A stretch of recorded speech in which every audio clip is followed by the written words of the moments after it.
नमस्कार। आज हमारे सामने राजस्थान के ऊर्जा संसाधनों पर कुछ बहुत ही दिलचस्प नोट्स हैं।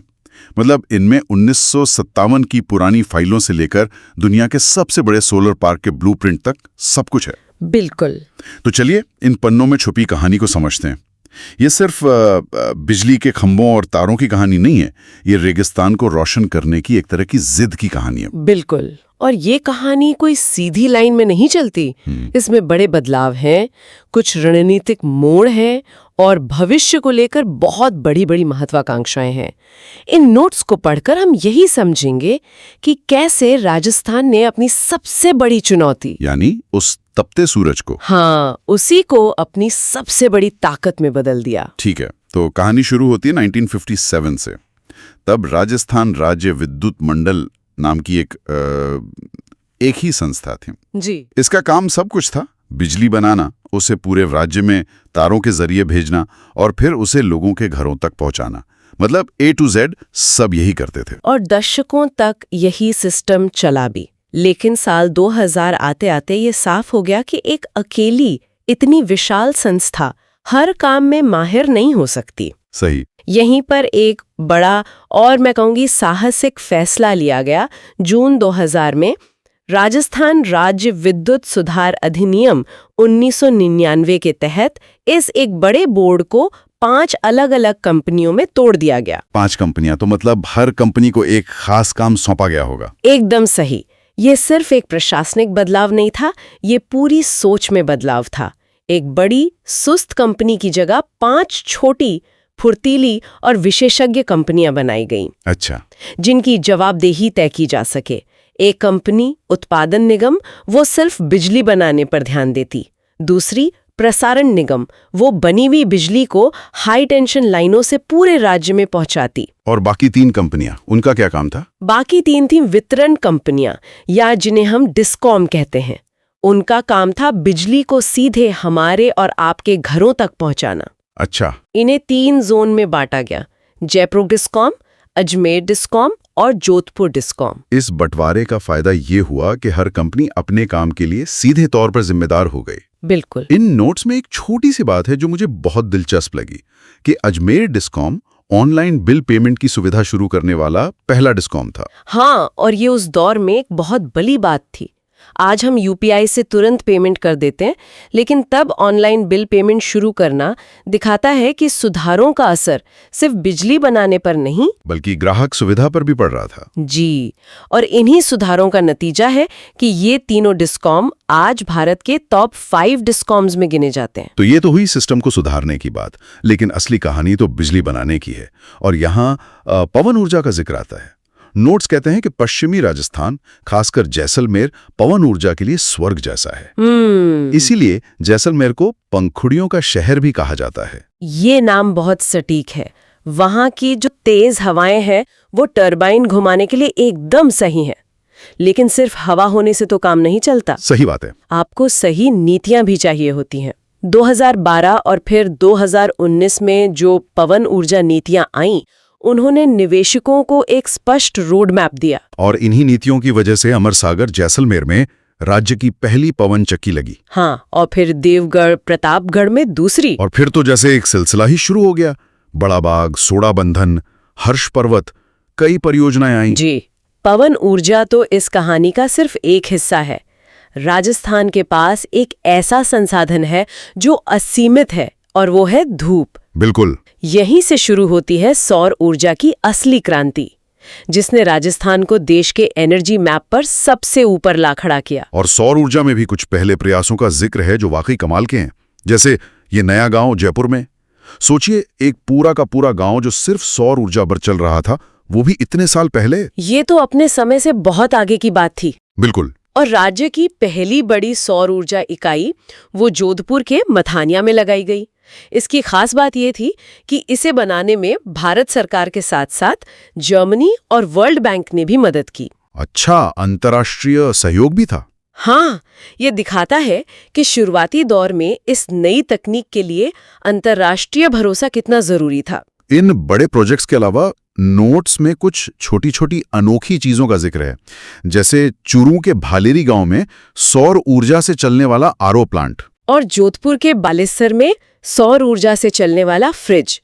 आप कल्पना कीजिए, रेगिस्तान के बीच एक गांव में बिना ग्रिड की बिजली के ठंडा पानी मिल रहा है। ये तो जीवन बदलने वाली चीज है। बिल्कुल, ये सिर्फ तकनीक नहीं है।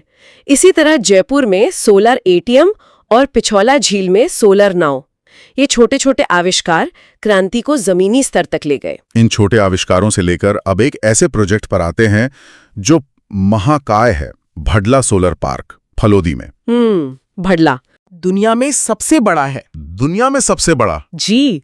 2245 मेगावाट का असली मतलब क्या है? इसे ऐसे समझिए कि ये अकेला पार्क दिल्ली जैसे महानगर की पीक टाइम बिजली की जरूरत का लगभग आधा हिस्सा पूरा कर सकता है। क्या बात है, आधा दिल्ली बस एक पार्क से? हाँ, ये राजस्थान की सौर ऊर्जा महत्वाकांक्षा का सबसे बड़ा प्रतीक है, जिसे अडानी और ILNFS जैसी बड़ी कंपनियों ने मिलकर 4 चरणों में बनाया। और ये सिर्फ भडला तक ही सीमित नहीं है। जैसलमेर के नोख में भी 925 मेगावाट का एक और विशाल पार्क है। लेकिन एक बात ने मेरा ध्यान खींचा। क्या? अमेज़न ने अपना पहला सोलर पावर प्रोजेक्ट लगाने के लिए जैसलमेर को चुना। और ये सिर्फ एक निवेश की खबर नहीं है। जब अमेज़न जैसी वैश्विक कंपनी अपना पहला सोलर प्रोजेक्ट लगाने के लिए दुनिया भर में से जैसलमेर को चुनती है, तो ये सिर्फ भरोसे का संकेत नहीं है। ये इस बात का सबूत है कि राजस्थान की नीतियां, वहां की जमीन और इंफ्रास्ट्रक्चर अब वैश्विक मानकों पर खरे उतर रहे हैं। ये ग्लोबल स्टैंप ऑफ अप्रूवल है। सौर और पवन ऊर्जा की कहानी तो शानदार है, लेकिन नोट्स बताते हैं कि राजस्थान ने अपने पारंपरिक ऊर्जा स्रोतों को भी नहीं छोड़ा, जैसे जल विद्युत परियोजनाएं। हाँ, और वो ज्यादातर साझेदारी में है। सही। और ये राजस्थान की भौगोलिक स्थिति को देखते हुए एक बहुत समझदारी भरा कदम है, क्योंकि यहाँ पंजाब जैसी सदाबहार नदियां नहीं है। बिल्कुल।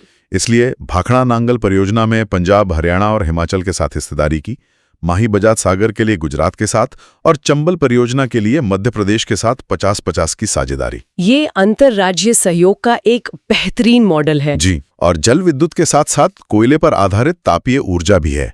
दशकों से राज्य की रीढ़ रही है। Kota super thermal power plant राज्य का पहला ऐसा प्लांट था। बिल्कुल। और फिर आया Suratgarh super critical power plant. यहाँ ये सुपर क्रिटिकल शब्द बहुत महत्वपूर्ण है। इसका क्या मतलब है? इसका मतलब है कि ये कोयले से बिजली बनाने की एक बेहद उन्नत तकनीक का इस्तेमाल करता है, जो कम कोयले में ज्यादा बिजली पैदा करती है और प्रदूषण भी कम करती है। एकदम सही। इन नोट्स में इसे आधुनिक राजस्थान का तीर्थ कहा गया है, जो राज्य के विकास में इसके महत्व को दिखाता है। अब आते हैं ऊर्जा के एक और शक्तिशाली स्रोत पर, परमाणु ऊर्जा, रावतभाटा, चित्तौड़गढ़। हाँ, राजस्थान का परमाणु ऊर्जा संयंत्र 1965 में बना था कनाडा के सहयोग से। ये देश का दूसरा परमाणु संयंत्र था। जी। और ये सिर्फ बिजली नहीं बनाता, यहाँ भारी जल यानी D2O का उत्पादन भी होता है। भारी जल, ये क्या होता है? भारी जल एक मॉडरेटर का काम करता है। मतलब ये परमाणु प्रतिक्रिया की गति को नियंत्रित करता है ताकि ऊर्जा सुरक्षित रूप से पैदा हो सके। आप इसे एक शक्तिशाली इंजन का ब्रेकिंग सिस्टम समझ सकते हैं। अच्छा, तो ये बहुत जरूरी हुआ। बहुत। और ये कहानी यहीं खत्म नहीं होती। नोट्स में जिक्र है कि बांसवाड़ा के नापला में एक और परमाणु संयंत्र बन रहा है। जी, इसका मतलब है कि राजस्थान भविष्य के लिए अपने ऊर्जा स्रोतों में और विविधता ला रहा है। और भविष्य की बात करें तो इन नोट्स का सबसे रोमांचक हिस्सा शायद आखिरी पन्नों में है। 16 सितंबर 2023 को लागू हुई ग्रीन हाइड्रोजन एनर्जी पॉलिसी। भविष्य का ईंधन? बिल्कुल, ग्रीन हाइड्रोजन। इसका लक्ष्य भी काफी बड़ा है। 2030 तक 2000 KTPA उत्पादन का लक्ष्य रखा गया है।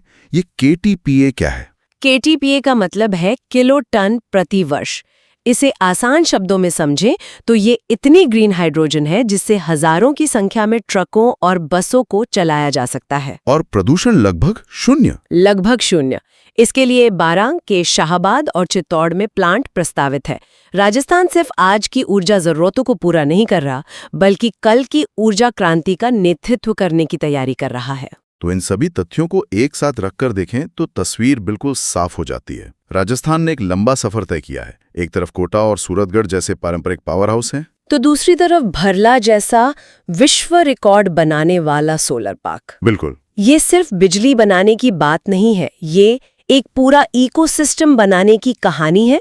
जैसलमेर, बीकानेर और जोधपुर में सोलर एनर्जी एंटरप्राइज जोन बनाना, नई नीतियां लाना, अंतर्राष्ट्रीय सहयोग हासिल करना ये सब एक बहुत सोची समझी और दूरदर्शी रणनीति का हिस्सा लगता है। है। इन नोट्स में 2023 की ग्रीन हाइड्रोजन नीति और 2024 में शुरू हुई प्रधानमंत्री सूर्योदय योजना का भी जिक्र है, जो घरों की छतों पर सोलर पैनल लगाने से जुड़ी है। ये सब देखकर एक सवाल मन में आता है कि ऊर्जा तकनीक में हो रहे तेज बदलावों को देखते हुए, खासकर बैटरी स्टोरेज के सस्ते होने और ग्रीन हाइड्रोजन के विकास को देखते हुए, राजस्थान का अगला बड़ा कदम क्या होगा? हाँ, यही सवाल। क्या भविष्य भरला जैसे और विशाल सेंट्रल प्रोजेक्ट्स का है, या फिर भविष्य प्रधानमंत्री सूर्योदय योजना जैसे विकेंद्रीकृत मॉडल का है, जहां हर घर और हर गांव अपनी बिजली खुद बनाएगा? ये एक विचारणीय प्रश्न है जिसका जवाब राजस्थान के आने वाले कल की तस्वीर तय करेगा।